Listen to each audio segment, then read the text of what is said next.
Hello friends, आप सभी का स्वागत है ज्ञानसार स्टडी चैनल में। और जैसा कि आप सभी जानते हैं, क्लासेस स्टार्ट हो गई है, क्लासेस चल रही है। तो पिछला भी कुछ क्लासेस हो गया है, एक हुआ बायोलॉजी क्लास। तो चलिए अब हम लोग का अगला, हम लोग पिछले क्लास में कोशिका पूरी तरह से जान लिए थे, क्या था उसका हिस्ट्री भी हमने पढ़ लिया था। तो आज हम लोग पढ़ेंगे कोशिका की संरचना, यानी कि कोई स्ट्रक्चर ऑफ सेल, संरचना जो है कोशिका किस तरह से बना हुआ है, और उसके बारे में पूरे डिटेल्स में हम लोग आज जानकारी लेंगे। तो देखिए, सबसे पहले हम लोग जानेंगे कि कोशिका का निर्माण विभिन्न घटकों के द्वारा होता है, जिन्हें हम कोशिकांग कहते हैं, यानी सेल ऑर्गेनेल। यानी कि कहने का अर्थ है कि हमारा बॉडी भी है, ये बहुत सारे अंग मिलके यानी ऑर्गेन मिलके बना हुआ है। उसी तरह ये जो सेल होता है, ये जो सेल है, ये भी बहुत सारे ऑर्गेन से मिलके बना होता है। ठीक, फिर कहता है कोशिकांग के कारण ही यह जीवित रहता है, यह जीवन संबंधी सभी कार्य करती है। कह रहा है कि ये जो कोशिकांग है, यानी कि सेल ऑर्गेनेल है, कोशिकांग यही क्या करती है, इसी के कारण जो हमारा सेल है, सेल के कारण हमारा बॉडी है, वो क्या करती है, जीवित रहती है और कार्य करती है। और उसके साथ साथ जीवन संबंधी सभी कार्य करती है। फिर कहता है सभी प्रकार के जीवों में पाए जाने वाले कोशिका एक समान होते हैं। कह रहा है कि जितने भी जीव होते हैं हमारी धरती पे पाए जाते हैं, उन सभी का सेल जो होता है वो लगभग एक ही जैसा होता है।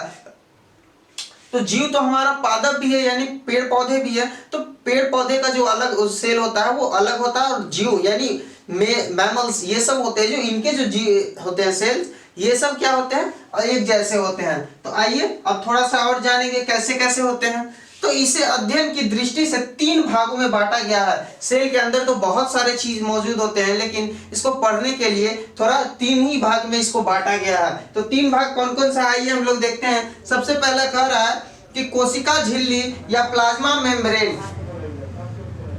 कहता है कि कोशिका जो है वो 3 भागों में इसको अध्ययन करने के लिए बांटा गया है। तो कौन कौन सा है, सबसे पहला देखिए, ये कोशिका है हमारा, ठीक, और इसके अंदर ये न्यूक्लियस है, और ये जो है ये फ्लूइड भरा, इसमें लिक्विड फ्लूइड जो है ये मौजूद है। तो कहता है कि सबसे पहला जो होता है कोशिका झिल्ली या प्लाज्मा मेम्ब्रेन इसको कहते हैं, यानी प्लाज्मा मेम्ब्रेन हमारा ये है, कोशिका झिल्ली हमारा ये है। फिर कहता है कि कोशिका द्रव या साइटोप्लाज्म, कोशिका द्रव लिक्विड, ये जो भरा हुआ फ्लूइड है, आपको मैंने बताया अभी, ये जो लिक्विड है ये हमारा क्या कहलाता है, कोशिका द्रव यानी प्लाज्मा मेम्ब्रेन, सॉरी साइटोप्लाज्म कहलाता है। ये हमारा साइटोप्लाज्म कहलाता है। और तीसरा जो है हमारा क्या कहता है, मेन पार्ट ये है केंद्रक, यानी कि न्यूक्लियस। हमारा थर्ड मेन पार्ट होता है न्यूक्लियस। तो आइए अब हम लोग पहला देखेंगे, यानी कि कोशिका झिल्ली। ये कोशिका झिल्ली किन किन चीजों से मिलकर बना होता है, इसका क्या क्या कार्य होता है, ये सब के बारे में अब हम लोग, हाँ तो देखिए हम लोग अब देख रहे थे कोशिका झिल्ली। तो कोशिका झिल्ली देखिए, सबसे पहले कोशिका झिल्ली होता है क्या, हम लोग जाने कि कोशिका जो होता है सेल का हमारा सबसे बाहरी पार्ट होता है।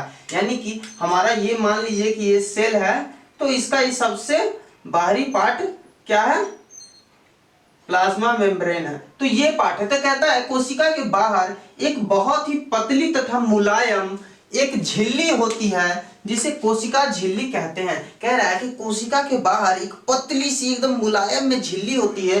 वो झिल्ली कैसा होता है, वो उसे हम क्या कहते हैं, कोशिका झिल्ली कहते हैं। फिर कह रहा है यह झिल्ली जीवित और अर्धपरागम्य या सेमी परमिएबल होती है। कहने का अर्थ है कि ये झिल्ली जीवित होती है, अर्धपरागम्य होती है, यानी कि इसमें से आधा सुधा ही मतलब कुछ आसपास हो सकता है हर पर। तो ये चीज अर्धपरागम्य होती है, तथा इस झिल्ली में कुछ ही पदार्थ बाहर आ जा सकते हैं, इसलिए इसे चयनात्मक परागम्य झिल्ली भी कहते हैं। तो कह रहा है झिल्ली कहते हैं। कह रहा है कि इस अभी मैंने बताया अर्धपरागम्य का मतलब क्या होता है कि कुछ चीजें यहाँ बाहर आ सकती है और जा सकती है। तो कह रहा है कि इस झिल्ली में कुछ ही पदार्थ होते हैं जो बाहर आ सकते हैं और बाहर से अंदर जा सकते हैं। तो ये चयन करता है, यानी कि उसे जो अपना सजेशन करके ही इसको चूज करता है किसको अंदर आना है किसको नहीं आना है। ये चीज झिल्ली वो खुद डिसाइड कर लेती है, और तब जाके वो जो चीज अंदर आना चाहिए उसे हमारे सेल के अंदर आने देती है। तो इसके लिए इसे चयनात्मक यानी कि चाल कर इसको मतलब छान के सिर्फ बढ़िया को क्या बोलते हैं प्योर मटेरियल को अंदर आने देती है, तब उसे इसीलिए इसको हम लोग क्या बोलते हैं, चयनात्मक परागम्य झिल्ली यानी सिलेक्टिविटी परमिएबल मेम्ब्रेन भी इसको हम लोग कहते हैं। फिर कहता है इसमें किसी भी प्रकार का स्थूलन नहीं पाया जाता है। देखिए स्थूलन का मतलब क्या होता है, स्थूलन का मतलब होता है कि कड़ा मोटा वो चीज नहीं होता, ये कड़ा नहीं होता, इसमें कोई स्थूलन नहीं होता। मैंने स्टार्टिंग में ही बताया कि ये पतली तथा मुलायम होता है, ये मुलायम होता है तो कड़ा का सवाल ही नहीं होता है। तो कह रहा है किसी भी प्रकार का स्थूलन नहीं पाया जाता है। इलेक्ट्रॉन सूक्ष्मदर्शी में यह दोहरी झिल्ली दिखाई पड़ती है, इसमें बीच में अनेक छिद्र मौजूद होते हैं। कह रहा है कि इलेक्ट्रॉन माइक्रोस्कोप जो है उससे देखने पे ये दोहरा दिखता है, ये दोहरा झिल्ली दिखता है, यानी कि डबल कुछ इस प्रकार का दिखता है। जब इलेक्ट्रॉन माइक्रोस्कोप से हम लोग देखें तो ये कुछ इस प्रकार का झिल्ली दिखा, उसका मोटाई कुछ इस प्रकार का था। तो कहता है कि ये दिखाई देता है, इसके बीच में अनेक छिद्र मौजूद होते हैं और इसके बीच में देखिए, इसको मैं अगर इस तरह से साफ कर लूं तो हम कह सकते हैं कि इसके बीच में कुछ इस तरह का छिद्र उनको दिखता है। तो वही इसी छिद्र के द्वारा जो भी मटेरियल आना होता है अंदर आता है और बाहर जाता है। तो वो कहता है कि इलेक्ट्रॉन सूक्ष्मदर्शी से देखने में इसके बीच में अनेक छिद्र मौजूद होते हैं। फिर कहता है कि यह लिपिड तथा प्रोटीन का बना होता है, इसमें दो परत प्रोटीन और बीच में लिपिड मौजूद होता है। यानी कहने का मतलब यह है कि ये जो दो परत है बाहर और ये दोनों बाहर का पोर्शन प्रोटीन का बना होता है और बीच में क्या होता है, लिपिड होता है। लिपिड भी एक तरह का वही है, वो भी चिपचिपा पदार्थ होता है जिससे ये बीच वाला बना होता है। इसके आधार पर हम कह सकते हैं कि हमारा जो सेल मेम्ब्रेन है वो कैसा होता है, एक सैंडविच के तरह होता है। ठीक, इसका जो बनावट होता है, स्ट्रक्चर होता है, वो किस तरह का होता है, सैंडविच की तरह होता है। यानी दो लेयर प्रोटीन होता है, बाहर और ऊपर दोनों सेम रहता है और बीच में लिपिड रहता है। जस्ट सैंडविच में भी वही होता है, बाहर और अंदर का बाहर दोनों साइड बाहर का लेयर सेम होता है और बीच में उसमें मटेरियल होता है। तो वही चीज इसमें भी है। फिर कहता है कि इसके अनेक निम्नलिखित कार्य हैं, इसके कार्य बहुत सारे हैं। क्या क्या कार्य ये देखते हैं। यह एक सीमित झिल्ली का कार्य करता है। सबसे पहले तो ये कि यह झिल्ली तक ही कार्य करता है, उसके आगे इसका कोई काम नहीं है। दूसरा कहता है यह निश्चित आकार बनाए रखने में मदद करता है, उसके साथ ही यह एक निश्चित उसको फिक्स शेप बनाने उसको देने में यह सहायक होता है। फिर कहता है यह जंतु कोशिका में सीलिया, फ्लैजिला, माइक्रोविलाई आदि के निर्माण में सहायक होता है। देखिए जंतु कोशिका जो होता है उसमें किस इस तरह का भी क्या बोलते हैं हम, कोशिकांग पाया जाता है। तो ये कोशिकांग को जो बनाने में मदद करता है वो हमारा क्या होता है, कोशिका झिल्ली होता है। तो चलिए अभी तो हमने आपको ये ह्यूमन का दिखाया यानी जंतु का दिखाया। अभी मैंने आपको बताया भी था कि जंतु का कोशिका और क्या बोलते हैं पादप का कोशिका दोनों में अंतर है। तो आइए अब कोशिका भित्ति पढ़ेंगे यानी कि पादप में पाए जाने वाला कोशिका। तो चलिए हम लोग अब देखने वाले थे कोशिका भित्ति। तो देखिए कोशिका भित्ति क्या होता है। कहता है सेल वॉल पादप कोशिका चारों ओर से एक मोटे और कड़े आवरण से घिरी होती है जिसे कोशिका भित्ति यानी सेल वॉल कहते हैं। यानी कहने का अर्थ है कि पादप कोशिका यानी पेड़ पौधों में पाए जाने वाले सेल जो होते हैं वो कोशिका झिल्ली से नहीं घिरी होती है, वो कोशिका भित्ति से घिरी होती है जो कैसा होता है, कड़ा आवरण होता है। फिर कह रहा है कि यह सेल्यूलोज की बनी होती है तथा परागम्य झिल्ली होती है। सेल्यूलोज एक जटिल पदार्थ है जो पादप कोशिका को संरचनात्मक दृढ़ता प्रदान करती है। यानी कह रहा है कि यह जो कोशिका भित्ति बना होता है, हमारा जो कोशिका झिल्ली बना हुआ था किससे बना हुआ था, प्रोटीन और लिपिड से बना हुआ था। ये जो है कोशिका भित्ति किससे बना हुआ है, सेल्यूलोज से बना होता है तथा यह परागम्य झिल्ली है। हमारा जो जंतु में जो पाया जाता है वो अर्ध परागम्य था, उसमें कुछ ही पदार्थ आप और जा सकता था। लेकिन ये जो परागम्य झिल्ली है इसमें सभी पदार्थ आ और जा सकते हैं। अगर आपको इस बात का प्रैक्टिकल करना हो तो क्या कीजिए कि आपके घर में रंग कलर मौजूद होगा। हम लोग होली अभी फिलहाल ही में गुजरा है, तो आपके यहाँ हरा लाल जो भी रंग हो उसे किसी बर्तन में घोल दीजिए। घोल देने के बाद कीजिए क्या कीजिए, एक आलू को बिना काटे बिना छीले उस रंग में रात भर डाल के छोड़ दीजिए और अगले दिन देखिएगा तो वो आलू जो होगा पूरी तरह जिस कलर का होगा उस कलर में चेंज हो गया होगा। तो यही कहता है कि ये जो है परागम्य झिल्ली नहीं होता है, इसमें किसी भी चीज को छानने की कोई शक्ति नहीं होती। ये जो भी होता है वो सब अनहीन कर जाता है उसके अंदर, तो इस कारण से क्या होगा, वो आलू का कलर पूरा चेंज हो जाएगा। तो यही बात यहाँ कह रहा है कि यह सेल्यूलोज की बनी होती है तथा परागम्य झिल्ली होती है। सेल्यूलोज एक जटिल पदार्थ है। देखिएगा कि हमारा जो पेड़ होता है वो काफी ज्यादा कड़ा होता है, वो कड़ा सेल्यूलोज के कारण होता है, जो पादप कोशिका को संरचनात्मक दृढ़ता प्रदान करती है, यानी कड़ी क्या बोलते हैं उसको, दृढ़ता कहने का मतलब कठोर बनाता है। यह कोशिका को कड़ी तथा निर्जीव, यह कोशिका को कड़ी तथा निर्जीव बनाती है, निर्जीव बनाती है। यह कोशिका को कड़ी तथा निर्जीव बनाती है तथा इनमें विभिन्न प्रकार के स्थूलन पाए जाते हैं। स्थूलन कहने का मतलब है कड़ापन। आपको जो मैंने बताया था पिछली क्लास में कि वो क्या होता है, स्थूलन बहुत सारे लेयर्स बन जाते हैं, जहां तहां वो कड़ा हो जाता है। तो वही कह रहा है कि इनमें विभिन्न प्रकार के स्थूलन पाए जाते हैं तथा यह कोशिका को कड़ी और निर्जीव बनाने में मदद करती है। हमारे जो देखिएगा पेड़ का जो बाहर का सेल होता है, अगर आप उसे खरोच दीजिएगा मतलब हल्का सा, तो वो जो सूखा हुआ निकलता है वो वही होता है, ये वो कड़ा हो जाता है, जो क्या करता है, निर्जीव होता है और उस सेल को निर्जीव बना के रखता है, अंदर सबको सेफ रखता है। ठीक, फिर कहता है यह कोशिका को निश्चित रूप, सुरक्षा और सहारा प्रदान करती है। कोशिका झिल्ली भी यही काम करती थी। फिर कहता है यह कोशिका झिल्ली की रक्षा तथा उसे सूखने से बचाती है। हाँ देखिए, इसमें भी कोशिका झिल्ली पाया जाता है, लेकिन कहाँ, कोशिका भित्ति के बाद अंदर में मौजूद होता है, जिसको यह सूखने से बचाती है और सुरक्षा देती है।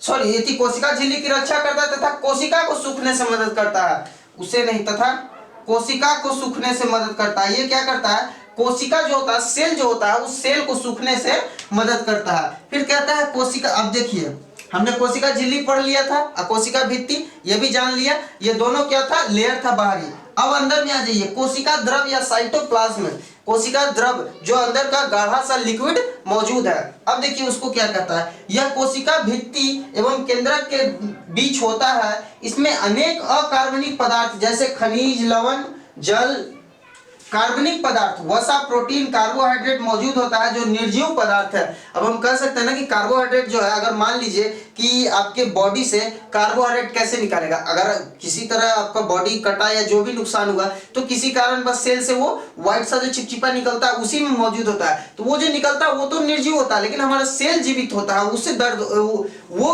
किसी भी पेन को महसूस कराता है। तो यही कह रहा है कि वो जो उसके बीच में जो कार्बनिक और अकार्बनिक पदार्थ जो मौजूद होते हैं ना, वो क्या होता है, उसमें कोई भी जान नहीं होता, वो निर्जीव होता है, जो निर्जीव होता है। कोशिका द्रव के बीच हमने बताया था गाढ़ा लिक्विड है, जो किससे मिलकर बना है, प्रोटीन, कार्बोहाइड्रेट से और खनिज, लवण, जल से मिलकर बना हुआ है। फिर कहता है कोशिका द्रव एक बहुत ही गाढ़ा, चिपचिपा, पारभासी पदार्थ है। यह समांगी तथा समरूपी पदार्थ नहीं होता है, इसमें अनेक संरचनाएं उपलब्ध होती है। कह रहा है कि ये जो कोशिका द्रव है, ये भले ही लिक्विड होता है जो होता है, लेकिन ये पूरी तरह से मिक्सचर नहीं होता है, इसमें बहुत सारे चीज मिले होते हैं, जैसे माइटोकॉन्ड्रिया भी मौजूद होता है, और माइटोकॉन्ड्रिया को पावर ऑफ सेल कहा जाता है, यानी कि प्रकाश घर कहा जाता है, ऊर्जा की शक्ति कहा जाता है सेल का। तो ये चीज होता है। इन्हीं रचनाओं को कोशिकांग कहते हैं, और यही सब जो रचना होता है इस कोशिका के अंदर, जैसे कोशिका द्रव हो गया, माइटोकॉन्ड्रिया हो गया, बहुत सारी चीज होते हैं, केंद्रक हो गया, ये सब क्या है, हमारे कोशिकांग है। कहता है, देखिए एक चीज और कहता है यह यूकैरियोटिक और प्रोकैरियोटिक का मतलब आप लोग जानते हैं। देखिए यूकैरियोटिक होता है ना, जो हम लोगों में मौजूद होता है, जिसमें कोशिका झिल्ली मौजूद होती है। जिन जिन सेल में कोशिका झिल्ली मौजूद होगी वो क्या होगी, वो यूकैरियोटिक होगी, और जिसमें कोशिका झिल्ली नहीं मौजूद होती है वो कैसा होता है, वो प्रोकैरियोटिक होता है। प्रोकैरियोटिक कैसा होता है, वो होता है हमारा वायरस, बैक्टीरिया, इन सब में कोशिका झिल्ली नहीं मौजूद होती है। ये क्या करता है, जैसे हमारे बॉडी पे आता है, बॉडी पे आने के बाद उस छिद्र के द्वारा सेल के अंदर चला जाता है, और जाके सेल के अंदर वो अपना अलग संरचना बना लेता है, और हमारे ही सेल के द्वारा उसे ही डेड करके अब खुद जीवित रखता है, अपना प्रजनन करने लगता है। तो ये जो वायरस और बैक्टीरिया होता है, ये प्रोकैरियोटिक होता है। इस बात का ध्यान रखिएगा कि वायरस बैक्टीरिया में क्या होता है, कोशिका झिल्ली मौजूद नहीं होता है, ये हमारे ही कोशिका के द्वारा जीवित रहता है और हमें ही डेथ करने लगता है। और ये जो अभी महामारी चल रहा है कोविड-19 कोरोना, ये भी एक वायरस का ही वायरस के कारण ही हो रहा है। तो चलिए अब आगे हम लोग बढ़ेंगे। केंद्रक को हम लोग जान रहे थे, हम लोग अभी तक जान लिए क्या क्या जाने, कोशिका झिल्ली जाने, कोशिका द्रव्य जाने। अब जानेंगे हम लोग न्यूक्लियस यानी केंद्रक। कहता है कोशिका द्रव्य के बीच एक बड़ी गोल गाढ़ी संरचना होती है जिसे केंद्रक कहते हैं। कह रहा है कि ये जो सेल होता है, इस सेल के बीच में एक संरचना होती है गोल कलर का, जो गोल आकार का, जिसे हम लोग क्या कहते हैं, केंद्रक कहते हैं। यह जीवित कोशिका में पाई जाती है तथा इसके चारों तरफ दोहरी परत की एक झिल्ली रहती है जिसे केंद्रक कला या केंद्रक झिल्ली कहते हैं। कह रहा है कि ये जो केंद्रक है इसके चारों तरफ एक दोहरी झिल्ली होती है जिसे हम लोग क्या कहते हैं, केंद्रक झिल्ली कहते हैं, या फिर क्या कहते हैं, केंद्र कला भी इसको हम लोग कहते हैं। फिर कह रहा है इनमें अनेक छिद्र मौजूद होते हैं जो कोशिका द्रव्य के बीच पदार्थों का आदान प्रदान करता है। कह रहा है इस झिल्ली में, या पिछले कोशिका झिल्ली में भी छिद्र था और केंद्रक झिल्ली में भी क्या होता है, कुछ छिद्र होता है। वो क्या करता है, इसमें से यानी कि कोशिका द्रव्य से कुछ पदार्थों को अंदर लेता है और अपने अंदर से भी कुछ बाहर करता है, यानी आदान प्रदान करते रहता है। फिर कहता है कुछ जीवों में एक से अधिक केंद्रक पाए जाते हैं तथा इसमें गाढ़ा और तरल द्रव्य भरा रहता है, यानी कि इसमें भी द्रव्य रहता है, तो कोशिका द्रव्य इसका नाम ही है, लेकिन ये जो केंद्रक है, केंद्रक के अंदर भी द्रव्य भरा रहता है और वो भी कैसा होता है, गाढ़ा होता है।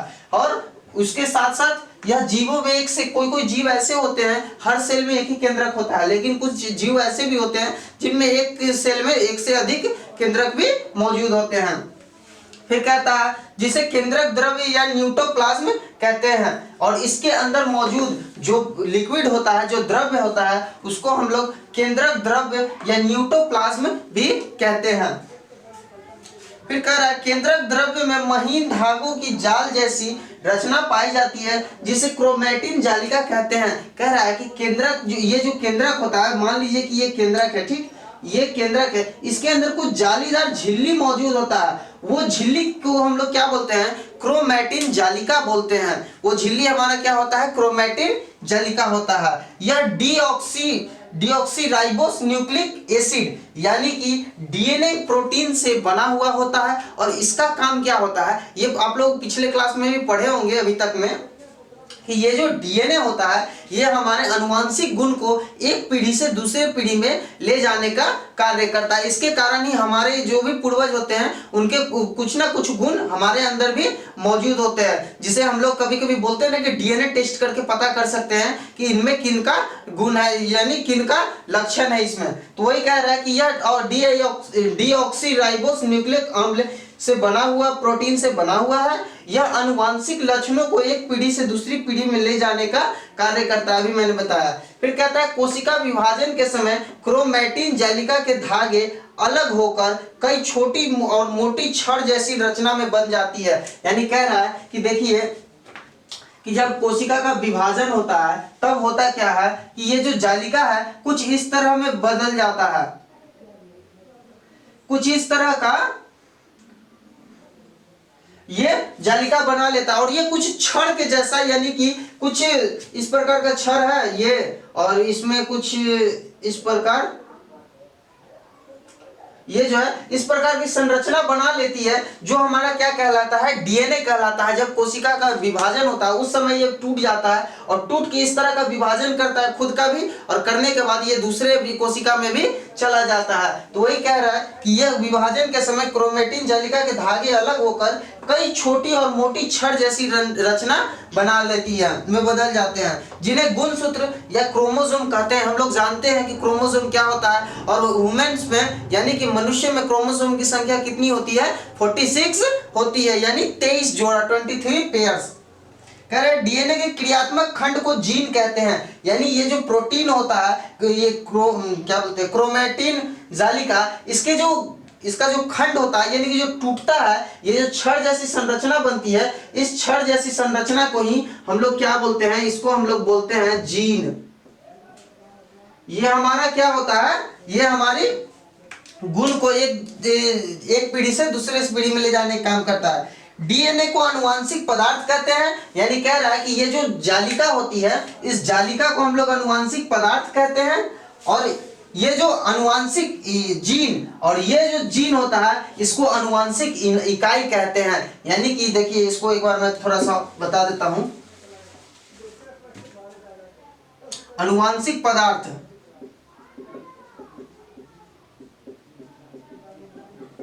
क्रोमैटिन, जालिका और जो जीन होता है वो हमारा क्या होता है, अनुवांशिक इकाई होता है। समझे ना कि ये जो अनुवांशिक पदार्थ होता है, ये जो जालिका होता है इसको हम लोग पदार्थ को ही अनुवांशिक इकाई पदार्थ बोलते हैं। और अनुवांशिक इकाई जो होता है, इकाई कहने का मतलब यूनिट होता है, एक होता है। तो एक से आप समझ सकते हैं कि वो एक जो होगा वो हमारा क्या होगा, जीन होगा। तो दोस्तों आज के लिए इतना ही। अगर आज की वीडियो में किसी तरह का कोई आपको कंप्लेंट, कोई डाउट है तो हमें प्लीज कमेंट करके बताएं, हम आपके डाउट्स को क्लियर कर देंगे। और प्लीज हमारे वीडियो को लाइक करें, शेयर करें, सब्सक्राइब करना तो बिल्कुल ना भूलें। उन सभी दोस्तों के पास शेयर करें जो आपके फ्रेंड्स हैं, आपके बगल में है, आपके फैमिली में है, जिन्हें अभी पढ़ाई की बहुत ज्यादा जरूरत है। आप सभी को पढ़ाई की जरूरत है, क्योंकि कुछ अभी हमें लगता है कि लंबे समय तक स्कूल कॉलेजेस नहीं खुलेंगे, कोचिंग्स नहीं खुलेंगे। तो आप लोग हमारे पास बनकर पढ़िए और जो भी आपको मदद चाहिए हम पूरी तरह से आपके लिए तत्पर हैं, मौजूद हैं। तो आज